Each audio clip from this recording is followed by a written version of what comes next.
there is something about saving a dog from being traumatized, from being in the fear state, and all of this that can teach us how to do inner work the right way.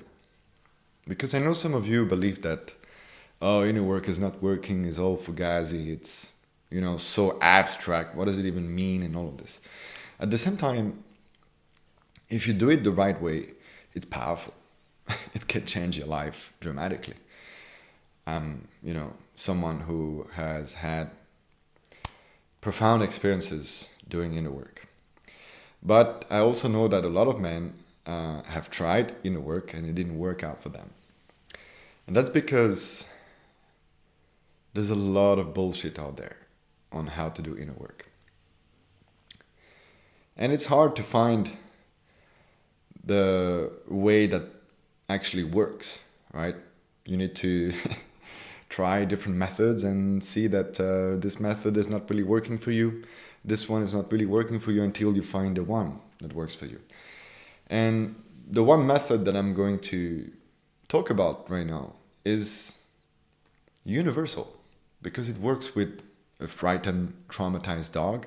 And it also works when you fear rejection, when you don't feel good enough, when you feel lonely.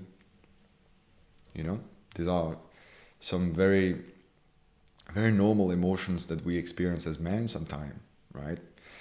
And yet we don't know how to handle them the right way.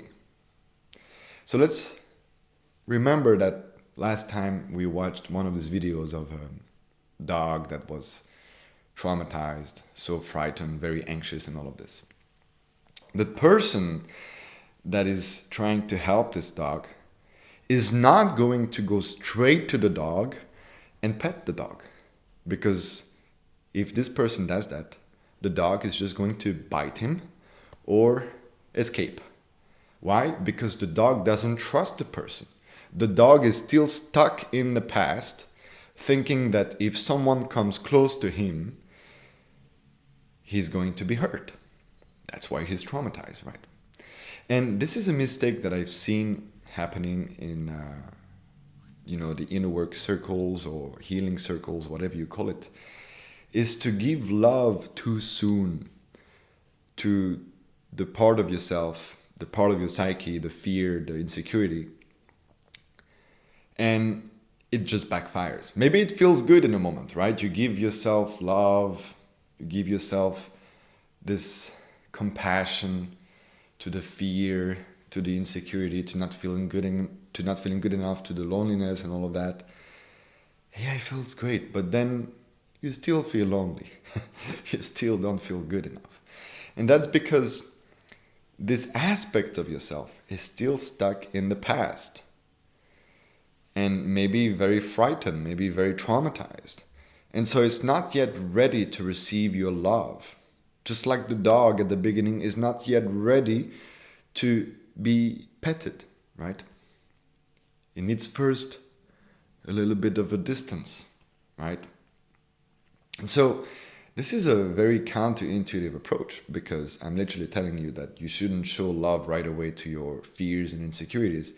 And I know that you have heard from other coaches or maybe some therapists that you need to give love to yourself in those moments. But no, what you want is to establish trust with this fear, this insecurity, this trauma. Because when you're scared of getting rejected, when you're feeling lonely, when you don't feel good enough, this part of your psyche is like a little kid or like a traumatized dog. Yeah? And maybe he's not yet ready to receive love. Maybe first he wants to have a little bit of a distance because he's going through something. And little by little, you can get closer and closer to him. But only if the child, the dog, or your fear, the insecurity, trust you, right?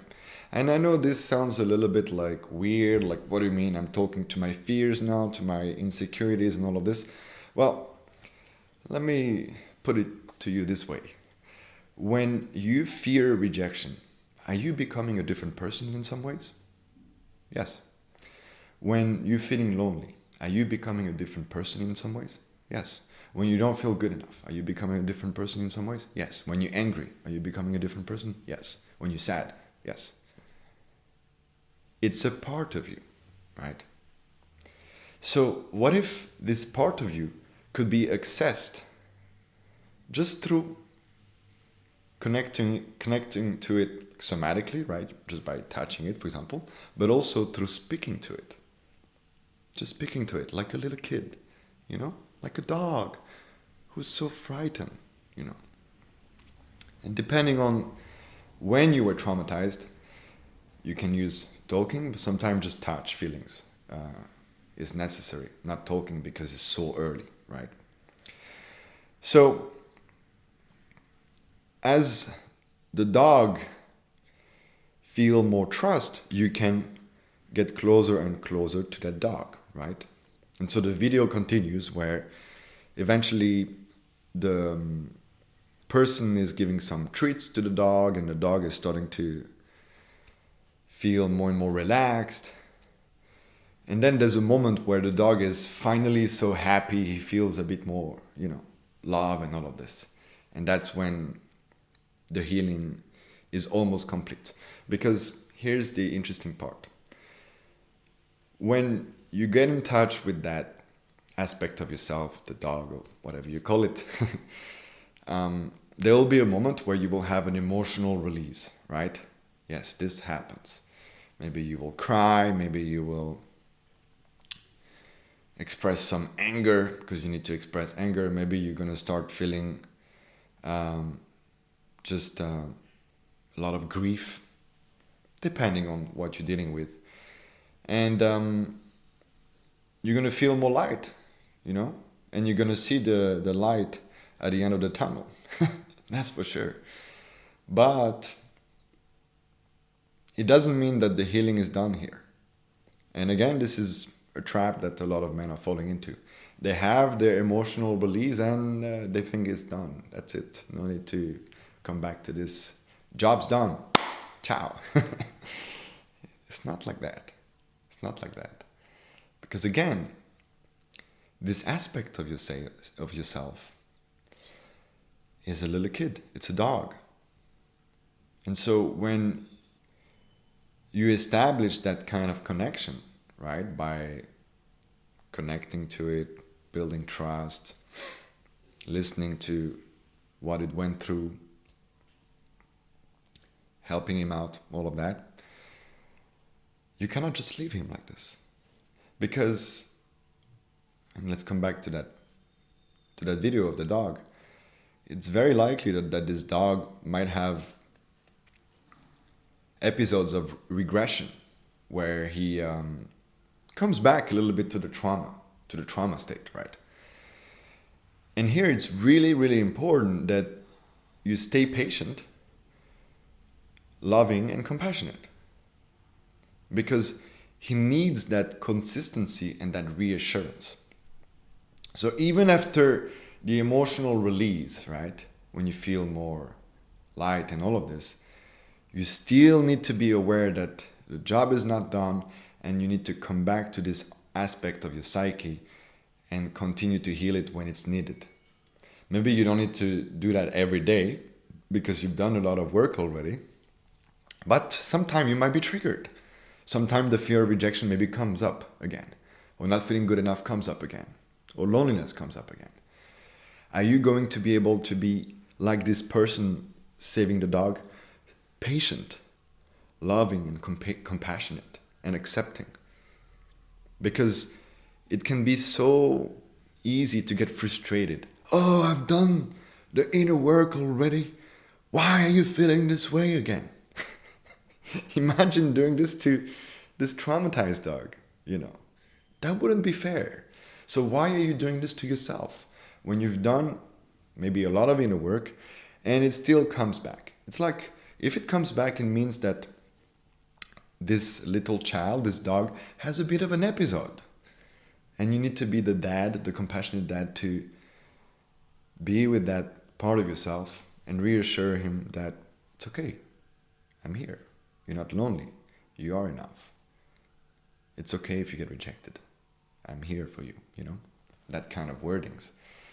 That can be very, very powerful. And this is how the healing looks like. Now, let me give you an example of my own life to explain to you what I mean by this. One of my biggest wound was to be seen, you know. This is something that led me to be really, really shy. I was really shy. I know maybe this sounds a bit funny because now I'm making YouTube videos and I'm, you know, confident and all of that stuff. But 10 years ago, that was not the case. I would have never made a video. In fact, I have very little videos of myself before becoming confident because I couldn't do that, you know, I was too shy. And so I did a lot of internal work to heal this part of myself that was feeling very shy. And last year, I decided to learn an instrument, right? A musical instrument. And then an idea popped into my mind. I would like to play a little bit in public from time to time, right? And suddenly the shyness came back, you know. And after all these years of doing inner work, I was surprised. I was like, fuck, really? Like another layer of being shy? Damn. You know?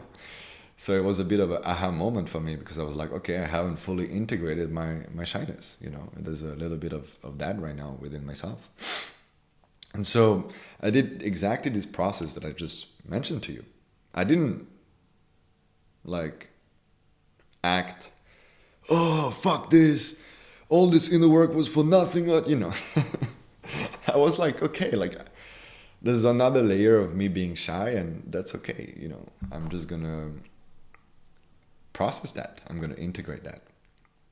And after some time, I became more and more comfortable with playing music in public. And right now, if I want, I can go to a square and just play. And it's all good, you know. And the interesting thing is, there are people watching me, maybe some people judge me, but I'm so comfortable with that because I did the inner work to integrate that aspect of myself in that specific area of my life, right? Playing music in public. Because before that, I was shy to meet women. I was shy to make YouTube videos, you know. My shyness manifested in so many different ways. And playing music was something that I didn't fully integrate, you know. So it was the opportunity to do that. It took a little bit of time, but with patience, love, acceptance, and really understanding that this is a kid, this is a frightened dog. You have to be careful, you have to be empathetic. Don't rush the process. Take your time, you know. Be the loving dad of this aspect of yourself. And when you have this approach, there's no other way, you know, it's like you just heal naturally like this. Because you're giving love to yourself. And that's the most authentic way to love yourself. Think about it. If a dog is able to heal from that approach, you can also heal. Yeah. Thank you for watching. And if you want to learn this exact process of healing, I'm teaching it within the Wildman Brotherhood.